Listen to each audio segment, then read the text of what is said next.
não tô no carro. Repara. Não tô no carrinho. Aí eu entrei logo, falei. Seorang ibu datang ke kantor polisi dan melaporkan bahwa anaknya diculik oleh orang asing, guys. Dan ternyata berita itu cepat menyebar dan di sini banyak orang ikut membantu mencarinya. Tapi ada yang aneh, guys, karena setiap kali polisi atau reporter meminta penjelasan, cerita ibu ini selalu berubah-ubah dan tidak jelas.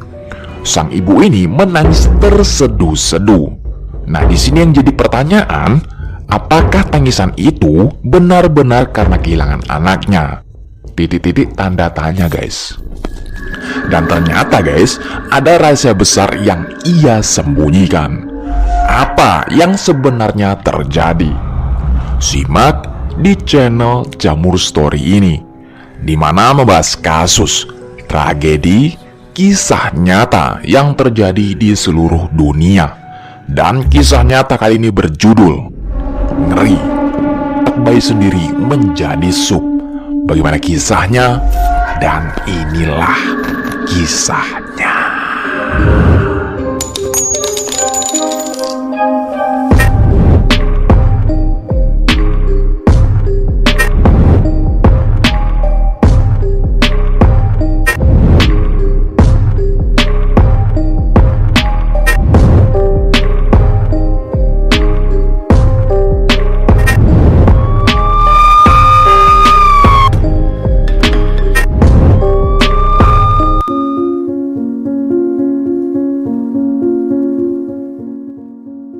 Kisah nyata kali ini terjadi pada tahun 2016 di Porto Seguro, Bahia, Brazil.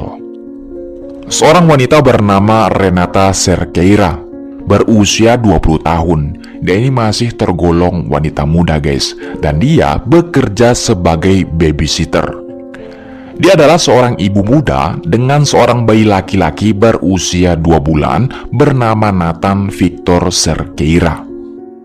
Pada pagi hari di bulan Agustus tahun 2016, guys, Renata pergi kantor polisi dan melaporkan bahwa bayinya Nathan yang baru berusia 2 bulan telah diculik oleh orang asing. Menurut Renata, orang asing itu masuk ke rumahnya dan membawa paksa bayinya. Ia juga meminta keluarga dan kerabat untuk ikut dalam pencarian. Namun, kejanggalan di sini mulai muncul, guys. Saat dimintai keterangan oleh polisi dan reporter, Renata memberikan cerita yang berbeda-beda. Ia tampak kesulitan menjelaskan detail kejadiannya. Hal ini membuat polisi dan reporter mulai curiga karena ada sesuatu yang tidak beres. Pagi pertama pencarian, seluruh warga desa berkumpul di jalan, mendesak pihak pemerintahan dan polisi untuk segera bertindak atas penculikan bayi Nathan. Renata ikut serta dalam barisan, menuntut agar kasus ini segera ditangani. Nah, guys, di sore harinya, setelah aksi selesai dan warga kembali ke rumah, Renata pulang dan terkejut mendapati di depan rumahnya sudah dipenuhi oleh tim kepolisian. Polisi tidak langsung masuk karena di Brazil, mereka harus meminta izin dari pemilik rumah atau memiliki surat izin dari atasan untuk masuk. Oleh karena itu, guys, polisi menunggu kedatangan Renata untuk meminta izin melakukan penggeledahan. Saat Renata tiba dan polisi meminta keterangan untuk kedua kalinya, ceritanya justru semakin tidak konsisten. Di sini menambah kecurigaan mereka. Polisi akhirnya meminta izin untuk menggeledah rumahnya dan Renata membukakan pintu. Begitu penyelidikan dimulai, guys, Renata ini terlihat semakin gelisah. Dalam kepanikan Renata, guys, salah satu polisi mendekatinya dan mencoba membujuknya untuk mengatakan yang sebenarnya. Polisi menjelaskan bahwa jika Renata mengakui perbuatannya, kemungkinan besar hukuman yang dijatuhkan bisa lebih ringan. Setelah beberapa saat terdiam, akhirnya kasus penculikan bayi Nathan terungkap ketika Renata akhirnya mengakui kejahatannya. Dengan suara gemetar, ia memberitahu polisi bahwa ia telah membunuh bayinya, Nathan. Namun cara dia melakukan tindakan keji itu sungguh mengerikan dari yang dibayangkan.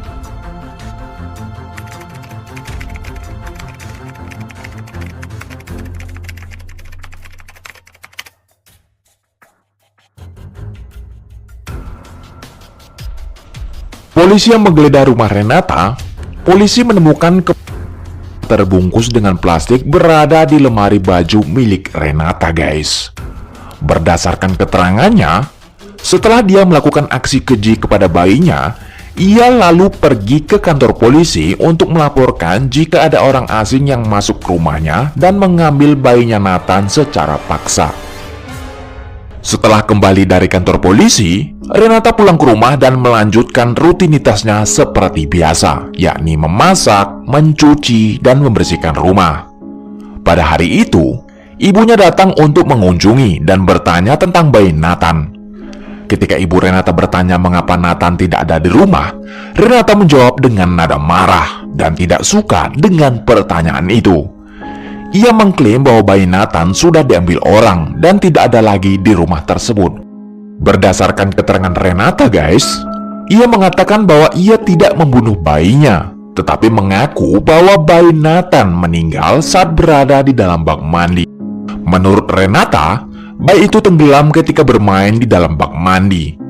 Ia bayi Nathan saat setelah meninggal, guys. Tapi guys, siapa yang bisa mempercayai bahwa bayi berusia 2 bulan loh bisa bermain dan tenggelam sendiri di dalam bak mandi? Itu kan gak masuk akal, guys. Di sini Renata bilang ini sebagai kecelakaan. Namun polisi tak percaya dengan cerita itu. Penyelidik terus mendalami kasus kematian bayi Nathan ini. Polisi awalnya menduga bahwa Renata mungkin mengalami gangguan mental dan mengirimkannya ke klinik untuk pemeriksaan lebih lanjut. Namun, setelah dilakukan tes, dokter menyatakan bahwa Renata tidak memiliki kelainan mental. Sebaliknya, ia ternyata adalah tipe orang yang manipulatif, guys. Penyelidikan lebih dalam mengungkapkan fakta bahwa sebulan sebelum kejadian, suami Renata, ayah kandung bayi Nathan, meninggalkan rumah mereka dan pindah ke kota lain. Meski demikian, suaminya tetap mengirimkan uang, popok, dan susu untuk Nathan. Alasan suami Renata meninggalkan rumah, yakni ternyata karena ia mengetahui bahwa Renata memiliki pasangan baru. Renata mengungkapkan bahwa ia sudah tidak bahagia lagi dalam pernikahannya, sehingga suaminya memutuskan untuk pergi. Namun yang mengejutkan, guys, Renata tidak mengizinkan suaminya membawa pergi bayi Nathan. Hal ini berhubungan dengan hukum di Brazil, di mana jika seorang pria menandatangani akte kelahiran, ia memiliki kewajiban memberikan nafkah untuk anak tersebut hingga usia 18 tahun, dengan jumlah sekitar 3.000 reis atau sekitar 9-10 juta rupiah per bulannya. Jika seorang pria tidak membayar nafkah tersebut, ia bisa dipenjara tanpa proses pengadilan. Karena itu, guys, Renata tidak ingin kehilangan uang yang dikirimkan oleh ayah Nathan. Dan itulah sebabnya ia tidak mengizinkan suaminya membawa bayi Nathan. Sebulan setelah suaminya tahu bahwa Renata semakin dekat dengan pasangan barunya, ia mulai khawatir tentang nasib bayi Nathan. Suami Renata merasa bahwa jika Renata sudah bahagia dengan hidup barunya, ia ingin mengambil alih tanggung jawab merawat anak mereka. Dalam sebuah telepon, guys, suaminya mengatakan kepada Renata, "Kamu sudah bahagia dengan pasangan barumu, biarlah aku yang merawat anak kita. Kamu bisa bahagia dengan hidupmu." Nah, gimana menurut kalian, guys? Kalau dipikir-pikir, suaminya ini baik ya kan, guys? Memikirkan istrinya biarlah bahagia sama pasangan barunya. Dan dia ini tidak mau merepotkan istrinya, biar dia yang mengurus anak mereka. Tapi di sini, guys, istrinya ini yang gak punya hati, guys. Oke, guys, kita lanjut lagi. Namun, Renata tidak puas hanya dengan itu. Ia ingin membuat suaminya merasa sakit hati karena ia tahu betapa besar kasih sayang suaminya terhadap Nathan. Inilah yang memicu Renata untuk melakukan tindakan kejam terhadap bayinya, dengan tujuan untuk menyakiti hati mantan suaminya. Hukuman untuk Renata atas tindakan yang ia lakukan belum ditetapkan. Namun kemungkinan Renata didakwa dengan pembunuhan yang memenuhi syarat, yakni penyembunyian mayat dan konsumsi kejahatan yang salah. Di Brazil, guys, mencari keadilan bagi kalangan bawah sangatlah sulit, terutama bagi mereka yang berkulit gelap. Bagi mereka yang tidak mampu membayar pengacara swasta, persidangan bisa berlangsung sangat lama. Mereka tidak tahu berapa lama harus menunggu sebelum sidang dimulai, dan tidak ada jaminan keadilan untuk mereka. Meskipun pemerintah menyediakan pengacara publik, proses persidangan hanya bisa dimulai ketika pengacara umum tersedia, guys. Kadang-kadang, ini bisa memakan waktu bertahun-tahun, dan banyak yang harus menjalani waktu lama di penjara tanpa persidangan sama sekali. Inilah yang dialami oleh Renata, yang masih berada di penjara dan belum mendapatkan pengacara umum untuk menangani kasusnya. Di Brazil, pengadilan tidak akan melanjutkan persidangan tanpa adanya pendampingan pengacara.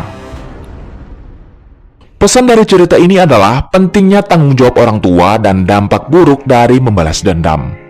Keinginan untuk membalas dendam atau melukai orang lain, meskipun didorong oleh rasa sakit hati, hanya akan menghasilkan kerusakan yang lebih besar, terutama bagi anak-anak yang tidak bersalah. Oke lah guys, cukup sekian video-video yang saya bawakan. Bagaimana guys untuk video ini yang sangat-sangat mengerikan? Kritik dan saran sangatlah membantu. Sampai ketemu lagi di video-video selanjutnya. Salam waspada guys. Bye-bye.